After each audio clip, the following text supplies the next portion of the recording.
Hey, what is up, guys? Damn, it has been so long since I've made any sort of gaming video, whether it be World of Tanks, a tech tutorial, TF2, anything like that. So I apologize for the recent absence as well as lack of gameplay videos. Pretty much due to college baseball, all the social fun stuff that's happening, and pretty much I'm back for the holiday, back in my hometown in New Jersey, and we're good to go to make videos. Nonetheless, it doesn't mean that I can't make videos while at college, but pretty much I'm gonna be halted in sorts of gameplay and such because I do have other priorities to, take into account there. So pretty much what we have today is a nice showcasing of the Type 62 and really just a recap of pretty much getting back into World of Tanks. Now, if you guys remember when I stopped playing, it was pretty much the introduction of the Japanese heavy tanks.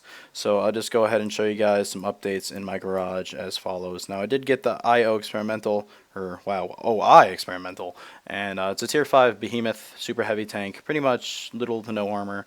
A big box-like tank with a lot of turrets and fun stuff on it. Has a pretty good cannon.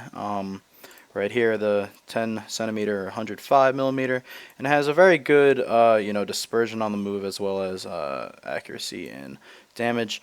In terms of the tier 10, that's what I'm going to be going for. So if in the recent, times I've been playing this tank, been grinding out the OI experimental, I'm definitely going to make a video series going from this tank all the way up to the Type 5 heavy. Now, as hard to picture this as it is, the Type 5 Heavy, in my opinion, is sort of in between the Mouse and E100. Now, the Mouse and E100, you already say they're so similar. That's where it gets really weird, is that the Type 5 Heavy has sort of like an E100 cannon, but it plays more like a Mouse in terms of peek and shoot and trading HP and soaking up damage for your friendlies. Now, the only reason why I know that is because I played it extensively on the test server before it even came out, so that's just my 2 cents. And plus, it has a lot of HP too, which is fun. Definitely a plus for a Japanese tank if we can find that right here. 2800. So its HP is in the middle of that too. So in terms of just gameplay, armor, all that stuff, it's pretty much in between a Mouse and E100. Which another super heavy tank, you're gonna expect a similar gameplay. So back to the actual video here. We have the Type 62 here, which is my favorite light tank, throughout the whole World of Tanks history because it started as a tier 6. I bought it when it was a tier 6. Before physics, before all that good stuff that came into the game, it was just a behemoth, and it still continues to be a very fun tank to play around with. So I have a gameplay that I'll show you guys now. Alrighty, here we go. This is going to be a standard battle on Ensk. One of the games that I pretty much came back to play. Hadn't played World of Tanks in God knows how long, and came into this game looking like an absolute idiot, not knowing what is happening with the game by any means in the current relations. Had to catch myself up to speed very quickly. By the looks of it, I mean, they added in the Japanese heavies, they took out the T-18 and T-57. I saw they replaced the Centurion with the Centurion X or whatever. They added in a new ISU-22S, other things like that, so definitely stuff to get caught up to because of my absence for God knows how long. So if you see here, we're just in a Type 62, like I said, standard battle on Ensk. Pretty decent matchmaking, tier 8, but only a few of them. A lot of tier 7s and then tier 6, which was under me. Now being a scout tank on Ensk, with, quite a good cannon and definitely very good dispersion on the move, and combined with all the amazing skills on this crew, I think it's at 4 or 5 skills now. They've played like 2,000 battles, and I did get a Mark of Excellence, okay. So you can see that right here, if I can get the camera right there.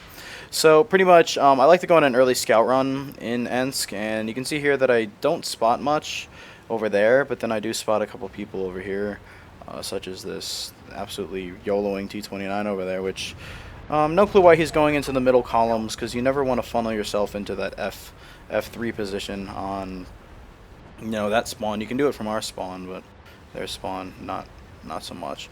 So you can see he's already got into our base, so I'm kind of just running around doing this active scout role. Now if you guys want to pretty much see this tank played exclusively and very nicely in terms of commentary, I do have a scout tutorial on my channel if you guys want to check that out.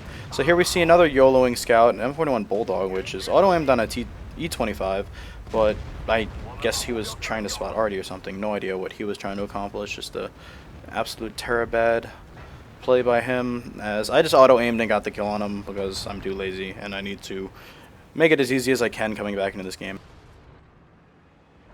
Alright, so IS-3 is peek-a-booming with what looks to be 5 heavies on our team, so he's not gonna peek out. So I decided, all right, let's go get in their base, take some sort of approach that won't give away my position early. But then you see they have a base camping scout Chaffee, which no idea what he's doing. He's not even shooting me. He's looking all the way down the other way. Doesn't even realize he's getting shot. By the time he does realize and backs up and tries to look at me, I completely surround him and get 3 shots off before he can even look at me. Now in turn, that provides some very good cover from his carcass, as I see an IS. Not sure what he's looking at. He's looking down also, so their team not very, inclined to look around them. They're not very aware. They're more tunnel visioning down the 1-2 line. And he slowly turns his turret, so I back up behind the Chaffee carcass, get one more shot on him, as he now whiffs on the carcass of the Chaffee, which, makes great cover, especially if it's a non-destructible object. And E25 is coming in here, trying to get a shot on this T25 too. However, it looks like the E25 is going to take both kills, which he really does deserve, because he was taking a beating from that Bulldog with me, helped me out with him. And now I bounce the shot, and he's able to take him too. So as quick as this game has gone, there's been quite a lot of shots fired by both teams. It's very close quarters, so it's going to happen. As they start capping our base, I try and get behind, do a little drive-by shooting again like I did with the Bulldog, and tried to do it with the T25, as this Type 62 is just so fun at just zooming by people and absolutely wrecking them with its 100 mil or 90 mil, whatever it has. I think it's a 90 mil. So we're going to be able to get back to base, hopefully see a few other guys that we haven't even engaged yet. Now you can see there's a T32 IS-6 and a Scout. IS-6 I'm trying to kill at range, but with his bouncy armor I'm not going to be able to take him out by the time I reload now. So trying to go for him, he's behind a wall. So IS-6 is taken out, so here we go, engage him. And we take one, and that was a heat shell actually. I guess I loaded heat for the IS-6, but just turned it on the Scout tank.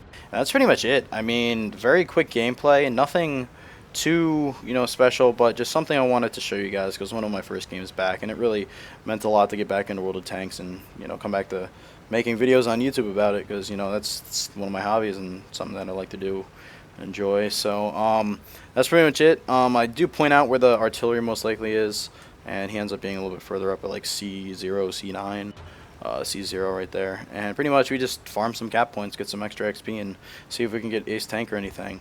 Now I only managed to get first class on this game, but definitely something to take note. Like I said a million times, first game back, definitely a quality game in this Type 62. You can see that for reports next, and yep, stay tuned.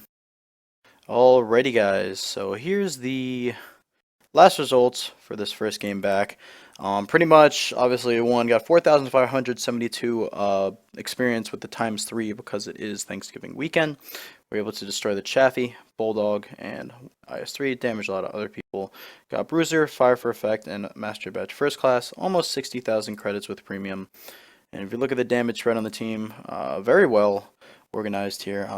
GW Tiger got kind of screwed at the beginning, but that's nonetheless already for you.